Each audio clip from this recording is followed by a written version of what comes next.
Hi guys, welcome back to my YouTube channel. ನೀವು ನೋಡ್ತಾ ಇದ್ದೀರಾ ಪ್ರೀತಿ ಕನ್ನಡ ವ್ಲಾಗ್. ವಿಡಿಯೋಸ್ ಮಾಡಿ ತುಂಬ ದಿನ ಆಗೋಯಿತು, ಯಾಕೋ ವಿಡಿಯೋನೇ ಮಾಡೋಕ್ಕಾಗ್ತಾಯಿಲ್ಲ. ಅದರಲ್ಲೂ ಸ್ವಲ್ಪ ಮಾಡಿರೋ ವಿಡಿಯೋಸ್ ಕ್ಲಿಪ್ಪಿಂಗು ಇವಾಗ ಹಾಕ್ತಾಯಿದ್ದೀನಿ. ನಾವು ನಮ್ಮೂರಲ್ಲಿ ಮಾರಮ್ಮಂದು ವಸ್ತ್ರಾರತಿ ಇತ್ತು, ಅದಕ್ಕೆ ಸ್ವಲ್ಪ ಏನೇನೋ ತೊಗೋಬೇಕಾಗಿತ್ತು. ಅದಕ್ಕೆ ತೋವಿನಕೆರೆಗೆ ಬಂದಿದ್ವಿ. ಈಗ ನಾವು ಸ್ಟೋರಿಗೆ ಬಂದ್ವಿ, ಯಾಕಂದರೆ ಇಲ್ಲೊಂದು ಸ್ವಲ್ಪ ಬಳೆ ಮತ್ತು ಏನೇನೋ ಇನ್ನೂ ತೊಗೋಬೇಕಾಗಿತ್ತು ನನಗೂ ನನ್ನ ಮಗಳಿಗೂ. ಅದಕ್ಕೆ ಫಸ್ಟ್ ಇಲ್ಲಿ ತೊಗೊಂಡು ಅಲ್ಲಿ ಪಾರ್ಲರ್ ಹತ್ರ ಹೋಗ್ಬೇಕಾಗಿತ್ತು. ಹಾಗೆ ಬ್ಲೌಸ್ಗಳು ಹೊಲಾಕಬೇಕಿತ್ತು. ಹೋಗ್ಬಿಟ್ಟು ಬರೋಣ, ಫಸ್ಟ್ ಇಲ್ಲಿ ತೊಗೊಂಡೋಗೋಣ ಅಂತ ಅಂದ್ಬಿಟ್ಟು ನಾವು ಸ್ಟೋರಿಗೆ ಬಂದ್ವಿ. ಈ ತೋವಿನಕೆರೆಯಲ್ಲಿ ಇವೆರಡೇ ಸ್ಟೋರ್ ಇರೋದು. ಇದು ಈಗ ಹೊಸ್ದಾಗಿ ಓಪನ್ ಆಗಿದೆ. ನಾವು ಏನು ಪ್ರಾಡಕ್ಟ್ ಹೊಸ್ದಾಗೆಲ್ಲ ಹಾಕಿರ್ತಾರಲ್ಲ, ಕಲೆಕ್ಷನ್ನು ಬೇಜಾನಿರುತ್ತೆ ಅಂತ ಅಂದ್ಬಿಟ್ಟು ನಾವು ಇಲ್ಲಿಗೆ ಬಂದ್ವಿ. ಬಟ್ ಇವರು ತುಂಬ ಕಾಸ್ಟ್ಲಿ. ಆನ್ಲೈನಾಗೆ ಬೆಟರು ಅನಿಸುತ್ತೆ. ನಾನು ಆನ್ಲೈನ್ಗೆ ಹೋಲಿಸಿದ್ರೆ ಇಲ್ಲಿಗೂ ಅಲ್ಲಿಗೂ ಭಾರಿ ಡಿಫ್ರೆಂಟ್ ಇದೆ. ಇನ್ನೇನು ಮಾಡೋದು, ಬೆಳಗ್ಗೆನೇ ಆರತಿ ಇರೋದ್ರಿಂದ ತೊಗೊಳ್ಲೇಬೇಕಾಯಿತು ನಾವು. ಆದರೂ ಅವ್ರು ಹೇಳಿದ ರೈಟ್ಗೆ ಸ್ವಲ್ಪ ಹೆಚ್ಚು ಕಮ್ಮಿ ಕೊಟ್ಬಿಟ್ಟು ತೊಗೊಂಡ್ಬಂದ್ವಿ. ನಿಜವಾಗ್ಲೂ ತುಂಬ ಕಾಸ್ಟ್ಲಿ. ನನಗೆ ತೊಗೊಂಡಾದ್ಮೇಲೆ ಅದೇ ಅನ್ನಿಸ್ತಾ ಇತ್ತು, ಎಷ್ಟು ಕೊಟ್ಬಿಟ್ವಿ, ಜಾಸ್ತಿ ಕೊಟ್ವೇನೋ ಅಂತ. ಹಾಗೆ ನಾವಿಲ್ಲೆಲ್ಲ ತೊಗೊಂಡು ನೆಕ್ಸ್ಟ್ ಬಂದಿದ್ದು ಪಾರ್ಲರ್ ಹತ್ರ. ಇಲ್ಲಿ ಬ್ಲೌಸ್ ಎಲ್ಲ ಕೊಟ್ಬಿಟ್ಟು ಹೋಗಿದ್ವಿ. ಇನ್ನೂ ಏನೂ ಬರ್ಸಿರಲಿಲ್ಲ. ಅದು ಬಂದ್ಬಿಟ್ಟು ಎಲ್ಲ ಬರೆಸಿ ಮತ್ತು ನೋಡಿ, ಅದು ಮಿಷಿನ್ ಎಂಬ್ರಾಯ್ಡಿಂಗ್ ವರ್ಕು. ಇದು ಪುಷ್ಪ ಪಾರ್ಲರ್ ಅಂತ ತೋವಿನಕೆರೆಯಲ್ಲಿದೆ. ಹಾಗೆಯೇ ಮಳೆ ಬೇರೆ ಬರೋ ಥರ ಆಗಿತ್ತು. ನಮ್ಮ ಹುಡುಗರನ್ನೂ ಬೇರೆ ಕರ್ಕೊಂಬಂದಿದ್ವಿ. ಹಾಗೆ ಬೇಗ ಹೊಲಾಕ್ಬಿಟ್ಟು ಹೊರಡೋಣ ಅಂತ ಅಂದ್ಕೊಂಡ್ವಿ. ಬಿಸಿಲು ಕಾಯ್ತಾನೆ ಇತ್ತು. ಅದೆಷ್ಟು ಬೇರಿನ ಮಳೆ ಬಂತು ಅಂತಲೇ ಗೊತ್ತಾಗಲಿಲ್ಲ. ನೋಡಿ, ನನ್ನ ಮಗನಿಗೆ ವಿಡಿಯೋ ಮಾಡಿರಿ ಅಂತ ಫೋನ್ ಕೊಟ್ಟರೆ ಈ ಮರದಲ್ಲಿರೋ ಕೋತಿನ ಝೂಮ್ ಹಾಕಿ ತೋರಿಸ್ತಾವನೆ. ಆಮೇಲೆ ನಾನು ಫೋನ್ ಕಿತ್ಕೊಂಡೆ. ಬರೀ ಕೋತಿನೇ ಹಿಡಿತಾ ಇದ್ದ. ಆಗ ಅವನು ಫೋನಾಗಿ ವಿಡಿಯೋ ಮಾಡ್ಕೊಡೋಕೆ ಕೊಟ್ಟರೆ ಬರೀ ಈಗ ಈ ಥರ ಮಾಡೋದೆ. ಅದಕ್ಕೆ ನಾನು ಅವನಿಗೆ ಕೊಡೋದೇ ಇಲ್ಲ, ಕಷ್ಟ ಆದ್ರಾಗಲಿ ಅಂತ ಅಂದ್ಬಿಟ್ಟು ನಾನೇ ವಿಡಿಯೋ ಮಾಡೋದು.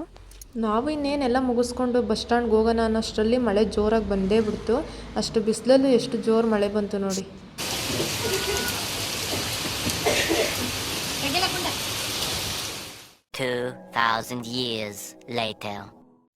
ಹಾಗೆ ಈ ವಿಡಿಯೋ ಬಂದು ನೆಕ್ಸ್ಟ್ ಡೇ ಮಂಗಳವಾರದ ವಿಡಿಯೋ. ನಾನು ಹೇಳಿದ್ನಲ್ಲ ಹಸ್ರಾರತಿ ಮಾಡ್ತಾರೆ ಅಂತ, ಆ ವಿಡಿಯೋ. ಹಾಗೆ ಆರತಿ ತೊಂಬಟಕ್ಕೆ ಏನೇನು ಬೇಕೋ ಅದೆಲ್ಲ ರೆಡಿ ಮಾಡ್ಕೊತಾ ಇದ್ದೆ. ಕಡಲೆ ಬೀಜ ಎಲ್ಲ ಹುರಿದಿಟ್ಕೊಂಡು ಅದು ಸಿಪ್ಪೆ ತೆಗಿಬೇಕಲ್ಲ, ಆರ್ಕಂಡ್ಲೆ ಅಂತ ಅಂದ್ಬಿಟ್ಟು ಸೈಡಲ್ಲಿಟ್ಟು ಕೊಬ್ಬರಿ ತುರಿಯೋಕ್ಕಲ್ಲ ಆ ಥರ ಜಜ್ಜಿಬಿಟ್ಟು ಮಿಕ್ಸಿಗೆ ಹಾಕೊಂಡ್ರು ಚೆನ್ನಾಗಾಗುತ್ತೆ ಅಂತ ಅಂದ್ಬಿಟ್ಟು ನೋಡಿ ಎಲ್ಲ ಜಜ್ಕೊಂಡು ಈ ಥರ ಪೌಡ್ರ್ ಮಾಡ್ಕೊಂಡಿದ್ದೀನಿ. ತುಂಬ ಈಸಿ ಆ ಥರ ಮಾಡಿಕೊಂಡ್ರೆ. ನಾವು ತುರ್ಕೊಂಡು ಕುತ್ಕೊಂಡ್ರೆ ಏನಾಗ್ತೈತಿ ಅಂದರೆ ಕೆಲವೊಂದು ಟೈಮು ಕೈಯೇ ಕೊಟ್ಬಿಡ್ತೀವಿ ತುರಿಯೋ ಫೋರ್ಸಲ್ಲಿ. ಅದಕ್ಕೆ ನಾನು ತುರಿಯೋಕ್ಕೆ ಹೋಗಲ್ಲ, ಭಯ. ಆಮೇಲೆ ಅದಾಗ್ತಿದ್ದಂಗೆ ನೆಕ್ಸ್ಟ್ ಎಲ್ಲ ರೆಡಿ ಮಾಡಿ ಇಟ್ವಿ. ಆಮೇಲೆ ಇನ್ನೇನು ನಾನು ವಿಡಿಯೋ ಮಾಡ್ಕೊಳ್ಳೋಕ್ಕೂ ಆಗ್ತಾಯಿಲ್ಲ, ಯಾಕಂದರೆ ಅಷ್ಟು ಟೆನ್ಷನ್ನು. ಆರತಿ ಬೇಗ ಹೊರಟ್ಬಿಟ್ರೆ ಇನ್ನೂ ಏನೂ ರೆಡಿನೇ ಆಗಿಲ್ವಲ್ಲಪ್ಪ, ನಾನು ಬೇರೆ ರೆಡಿ ಆಗಿಲ್ಲ ಅಂತ ಅಂದ್ಬಿಟ್ಟು ಟೆನ್ಷನ್ಗೆ ನಾನೇನು ಮಾಡ್ಕೊಳಕ್ಕಾಗಲಿಲ್ಲ. ಆಮೇಲೆ ಸ್ವಲ್ಪ ಇದಕ್ಕೆ ಹಾಕಿ ಹಾಗೆ ಫೋನ್ನ ಟ್ರೈಪಾಡ್ಗೆ ಇಟ್ಬಿಟ್ಟು ನಾನು ಹೇಗಾದರೂ ವಿಡಿಯೋ ಆಗಲಿ ಅಂತ ಅಂದ್ಬಿಟ್ಟು ಅಲ್ಲಿ ಇಟ್ಬಿಟ್ಟು ನನ್ನ ಪಾಡಿಗೆ ನಾನು ಕೆಲಸ ಮುಗಿಸ್ಕೊಂಡು ಬೇಗ ರೆಡಿ ಆಗಿಬಿಡೋಣ, ಆರತಿ ಬಂದರೆ ಟೈಮ್ ಆಗುತ್ತೆ ಅಂತ ಅಂದ್ಬಿಟ್ಟು ದೇವ್ರ ಪೂಜೆಗೂ ಎಲ್ಲ ರೆಡಿ ಮಾಡಿಟ್ಟು, ಹಾಗೆ ನಮ್ಮ ಮನೆ ದೇವ್ರುಗಳಿಗೂ 3 ಆರತಿ ಮಾಡಿಟ್ಟು ಟೋಟಲ್ 5 ಆರತಿ. ನಮ್ಮ ಮನೆ ದೇವ್ರಿಗೆ ಫಸ್ಟು ಪೂಜೆ ಮಾಡಿಬಿಟ್ಟು ಬೆಳಗ್ಗೆ ಬಿಡೋಣ, ಬಂದರೆ ಹೋಗೋಕ್ಕಲ್ಲ ಅಂತ ಅಂದ್ಬಿಟ್ಟು ರೆಡಿ ಮಾಡಿಕೊಂಡು ಪೂಜೆ ಮಾಡ್ತಾಯಿದ್ದೀನಿ. ನೀವು ನಂಬ್ತಿರೋ ಬಿಡ್ತಿರೋ ಗೊತ್ತಿಲ್ಲ, ಇದಕ್ಕೆ 5 ವರ್ಷದಲ್ಲಿ ನಾನು ಸೀರೆ ಉಟ್ಕೊಳ್ಳೋ ಹೊತ್ತಿಗೆ ಈಗ ಮತ್ತೆ ಉಟ್ಕೊಂಡಿರೋದು ನಾನು. ಅದರಲ್ಲೂ ಈ ಸೀರೆ ತುಂಬ ಶಾರ್ಟ್ ಐತೆ ನೋಡಿ. ಅದು ಸೆರಗು ಸ್ವಲ್ಪನೇ ಬಂದಿದ್ದು. ಸೆರಗು ಉದ್ದ ಬಿಟ್ಕೊಂಡ್ರೆ ಒಂದು ಕಡೆ ನೆರಿಗೆ ಕಮ್ಮಿ ಬರ್ತಿತ್ತು. ನನಗೆ ಇಷ್ಟನೇ ಆಗಲಿಲ್ಲ ಒಂಚೂರು. ಆದರೆ ಇನ್ನೇನು ಮಾಡೋದು, ಅರ್ಜೆಂಟ್ಗೆ ಉಟ್ಕೊಂಡು ಹೆಂಗೋ ಇರಲಿ ಅಂತ ಅಂದ್ಬಿಟ್ಟು ರೆಡಿ ಆದೆ. ನಾನು ರೆಡಿ ಆಗೋದೇ ಅತಂತ್ರ. ನನಗೆ ಟೆನ್ಷನ್ ಆಗಿತ್ತು. ಒಂದು ಕಡೆ ಸೀರೆ ನೀಟಾಗಿ ಬಂದಿಲ್ಲ ಅನ್ನೋ ಟೆನ್ಷನ್ನು. ಆ ಜಡೆನೋ ಎಳ್ಕೊಂಡು ಇದನ್ನು ಹಾಕೊಂಡಿರೋದಕ್ಕೆ ಜಡೆಗೆ ಹಂಗೆ ಎಳಿತಾಯ್ತು ಹಿಂದೆ, ಅಷ್ಟು ವೆಯ್ಟ್ ಇತ್ತು ಅದು ಜಡೆ. ನನ್ನ ಮಗಳು ಮೊದಲೇ ನೋಡಿದ್ದೀರ, ಸೀರೆ ಅಂದರೆ ಅವಳಿಗೆ ಪ್ರಾಣ. ಅದರಲ್ಲೂ ಈ ಟೈಮಲ್ಲಿ ಕೇಳಬೇಕು ಅವಳನ್ನ. ಹೇಳಿದ್ದೊಂದೇ, ಅಮ್ಮ ನೀನು ಆರತಿ ಹೊತ್ಕ ಸೀರೆ ಉಟ್ಕೊಂಡು ಅಂತ. ಒಂದು ಸರಿ ಹೇಳೋ ಹೊತ್ತಿಗೆ ಅದನ್ನೇ 2 ದಿನದಿಂದ ಹೇಳ್ತಾ ಇದ್ಲು, ನನಗೆ ಸೀರೆ ಉಡಿಸಿ ನಾನೇ ಆರತಿ ಹೊತ್ಕೊತೀನಿ ಅಂತ. ನಾವು ಕಾಳುಘಟ್ಟಮ್ಮ ಮಾರಮ್ಮ ಅಂತ 2 ದೇವರು, 2 ಆರತಿ ಹೊತ್ಕೊಂಡು ಹೋಗಬೇಕು. ಅದರಿಂದ ನಾನೊಂದು ನನ್ನ ಮಗಳೊಂದು ಹೊತ್ಕೊಳ್ಳೋಣ ಅಂತ ಅಂದ್ಬಿಟ್ಟು ನಾವು ಹೇಳಿದ್ವಿ. ಅವಳು ಅದನ್ನೇ ಮನಸ್ಸಲ್ಲಿ ಇಟ್ಕೊಂಡು ಸೀರೆ ಉಡ್ಸೋಕ್ಕೆ ಏನು ಹಿಂಸೆ ಕೊಡ್ತಾಯಿದ್ಲು ಅಂದರೆ, ಒಂದು ಕಡೆ ನಮಗೆ ಆರತಿ ಹೊಡ್ಸೋರೆ, ಆರೇ ಸೌಂಡ್ಗೆ ಟೆನ್ಷನ್ ಆಗ್ತೈತೆ. ಇವಳು ನೋಡಿದ್ರೆ ಸೀರೆ ನೀಟಾಗಿ ಬರ್ತಾಯಿಲ್ಲ ಅಂತ ಆ ಟೆನ್ಷನ್ಗೆ ನಾನು ನೀಟಾಗಿ ರೆಡಿ ಆಗೋಕ್ಕಾಗಲಿಲ್ಲ, ಅವಳನ್ನೂ ನೀಟಾಗಿ ರೆಡಿ ಮಾಡೋಕ್ಕಾಗಲಿಲ್ಲ. ಆ ಥರ ಆಯಿತು. ಹೇಳ್ಬೇಕು ಅಂತಂದರೆ ಫಸ್ಟು ಆರತಿ ತಗೊಂಡೋಗಿ ಒಂದು ಕಡೆ ಬಿಡ್ತಾರೆ. ಆವಾಗ ಈ ಸೀರೆ ಉಟ್ಕೊಂಡ್ಳು. ತಿರ್ಗಿ ಅಲ್ಲಿಂದ ನೆಕ್ಸ್ಟ್ ದೇವಸ್ಥಾನದ ತಕ್ಕೆ ಕರ್ಕೊಂಡು ಹೋಗ್ತಾರೆ. ಆವಾಗ ಇನ್ನೊಂದು ಸೀರೆ ಉಟ್ಕೊಂಡ್ಳು. ಟೋಟಲ್ 2 ಸೀರೆ ಚೇಂಜ್ ಮಾಡಿದ್ಲು ಇವಳು. ನನ್ನ ಆಸೆ ಏನಿತ್ತು ಅಂತ ಅಂದರೆ ಬೇಗ ರೆಡಿ ಆಗಿಬಿಟ್ಟು ಆರತಿನ ನೀಟಾಗಿ ರೆಡಿ ಮಾಡಬೇಕು ಅಂತ ನಾನು ಅಂದ್ಕೊಂಡೆ. ಅದು ಆರತಿಗೆ ಹೂವನೂ ನೀಟಾಗಿ ಏರಿಸ್ಕೊಂಡಿಲ್ಲ. ಹೆಂಗೋ ಸ್ವಲ್ಪ ಜಾಸ್ತಿ ಹೂವು ಇದ್ವು, ಆದರೆ ಬಟ್ ನೀಟಾಗಿ ಏರ್ಸೋಕ್ಕೆ ಆಗಲಿಲ್ಲ. ಸ್ವಲ್ಪ ಏರಿಸ್ಕೊಬಿಟ್ಟು ಇನ್ನೇನು ಮಾಡೋದು, ಅರೆ ಸೌಂಡ್ ಆಗ್ತಿದ್ದಂಗೆ ಎಂಥವ್ರಿಗೂ ಟೆನ್ಷನ್ ಆದೇ ಆಗ್ತೈತೆ ಜಾತ್ರೆ ಟೈಮಲ್ಲಿ ಮತ್ತು ಆರತಿ ಟೈಮಲ್ಲಿ. ಅದಕ್ಕೆ ಇದ್ದಂಗೆ ಇರಲಿ ಅಂತ ಅಂದ್ಬಿಟ್ಟು ಅವಳಿಗೂ ಆ ಥರ ರೆಡಿ ಮಾಡಿಬಿಟ್ಟು ಆಮೇಲೆ ನಾನು ಆರತಿಗೆ ನಮ್ಮ ಅತ್ತೆನೇ ಎಲ್ಲ ಏರಿಸಿ ಹೂವು ಎಲ್ಲ ಏರಿಸಿದ್ದೆಲ್ಲ ಚುಚ್ಚಿಬಿಟ್ಟು ಸ್ವಲ್ಪ ಸುಮಾರಾಗಿ ಹಂಗೆ ರೆಡಿ ಮಾಡಿದ್ರು. ನಾನಿನ್ನು ನೀಟಾಗೆಲ್ಲ ಚೆನ್ನಾಗಿ ರೆಡಿ ಮಾಡೋಣ ಅಂದ್ಕೊಂಡೆ, ಆಗಲೇ ಇಲ್ಲ. ಆಮೇಲೆ ನನಗೆ ಸೀರೆ ಉಟ್ಕೊಂಡಿರೋದೊಂದು ದೊಡ್ಡ ಹಿಂಸೆ ಆಗಿತ್ತು. ಎಷ್ಟೊತ್ತಿಗೆ ಬಂದು ಬಿಚ್ಚಾಕ್ಬಿಡ್ತೀನಪ್ಪ ಸೀರೆನ ಅನಿಸ್ಬಿಟ್ಟಿತ್ತು. ನನ್ನ ಸೀರೆ ಅದಕ್ಕೆ ಉಡೋದೇ ಇಲ್ಲ. ನನಗೆ ಸೀರೆ ಅಂದ್ರೇ ಅಲರ್ಜಿ.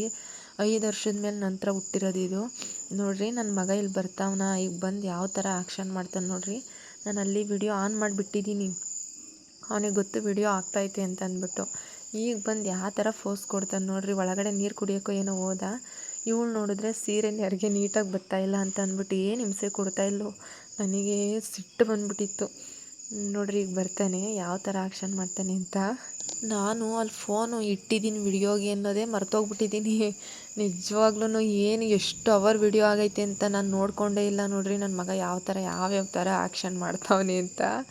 ವಿಡಿಯೋ ಮಾಡಿಕೊಡು ಅಂದ್ರೆ ಆಗಲ್ಲ ನೋಡಿರಿ, ಈ ಥರ ಆ್ಯಕ್ಷನ್ಗಳು ಮಾತ್ರ ಮಾಡ್ತಾನೆ.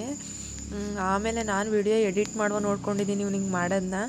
ಹಾಗೆ ನಾನು ಎಷ್ಟು ಪಾಟ್ ಬಿದ್ರು ನಾವಿಬ್ರು ಅವಳು ಸೀರೆ ಉಡ್ಸೋದೇ ಒಂದು ದೊಡ್ಡ ಸಾಹಸ ಆಗಿತ್ತು. ಸಿಟ್ಟು ಬಂದು ಹೋಗ್ಬಿಡ್ತು ಲಾಸ್ಟಿಗೆ. ಇನ್ನೇನು ಮಾಡೋದು ಅಂದ್ಬಿಟ್ಟು ಅಷ್ಟೊತ್ತಿಗೆ ಆರತಿಗಳೆಲ್ಲ ಹೊರಟ್ವು, ನಾವು ತಗೊಂಡೋದ್ವಿ.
ನೋಡಿ, ಇವೇ ದೇವರು ನಮ್ಮೂರು ಕಾಳಘಟ್ಟಮ್ಮ ಮಾರಮ್ಮ ಅಂತ. ಇವೇ ದೇವ್ರಿಗೆ ನಾವು ಆರತಿ ಮಾಡಿದ್ದು. ನಾನು ವಿಡಿಯೋ ಮಾಡ್ಕೊಳಕ್ಕಾಗಲಿಲ್ಲ. ಮಾಡಿರೋ ಕ್ಲಿಪ್ಪಿಂಗಲ್ಲಿ ಸ್ವಲ್ಪ ಎಡಿಟ್ ಮಾಡಿ ಹಾಕಿದ್ದೀನಿ. ಏನಾದರೂ ತಪ್ಪಿದರೆ ಕ್ಷಮಿಸಿ. ಈ ವಿಡಿಯೋ ನಿಮಗೆ ಇಷ್ಟ ಇದ್ದರೆ ಲೈಕ್ ಮಾಡಿ, ಶೇರ್ ಮಾಡಿ, ತಪ್ಪದೆ ಸಬ್ಸ್ಕ್ರೈಬ್ ಮಾಡ್ಕೊಂಡು ವಿಡಿಯೋಸ್ ನೋಡಿ. Thank you.